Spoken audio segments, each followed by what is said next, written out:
Welcome to Luca and Miguel. Enjoy the video. You start by granting the necessary permissions so the live wallpaper can run smoothly. Storage and display over apps are common. Next, choose your source, a built-in live wallpaper and exported, MP4 or an animated GIF, because format affects performance. Open your device settings or long press the home screen and select wallpapers to begin.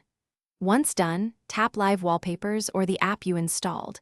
Make sure to keep this app available and not force closed, so the live background can initialize. Now configure how the wallpaper behaves. Choose home screen, lock screen, or both because different choices change visibility. Use the preview to check scale, crop, and alignment. Tap and drag to reposition. Adjust animation speed, frame rate, and any touch response settings. Lowering these reduces battery drain. If the app offers a low power mode or scheduled activation, enable it to balance visuals and battery life. Make sure to test for a minute to confirm smooth playback and acceptable performance. Finish by tapping Apply or Set Wallpaper and return to the home screen to verify the animation runs. If the live wallpaper doesn't start, restart your launcher or reboot the device. Many issues clear with a simple restart.